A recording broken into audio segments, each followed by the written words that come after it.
West Bank से Gaza तक 267 हवाई हमले।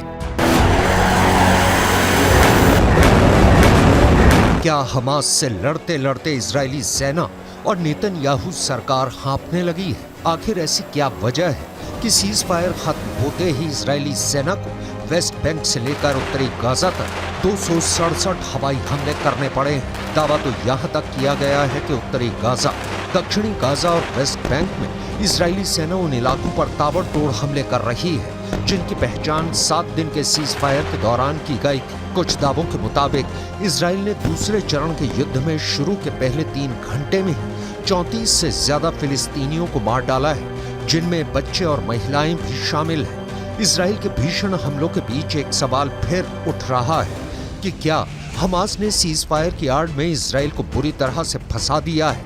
गाजा युद्ध को 50 से ज्यादा दिन हो चुके हैं, लेकिन अभी भी हमास जिंदा है। अभी भी हमास इजराइल में घुसकर हमला कर रहा है। यरूशलेम में हमास के लड़ाकों ने बीच सड़क पर 7 अक्टूबर जैसा मौत का तांडव मचाया और नेतन्याहू और उनकी खूंखार फौज को याद दिलाया है कि हमास को सुरंग वाला लड़ाका समझना इजरायली सेना की सबसे बड़ी भूल है।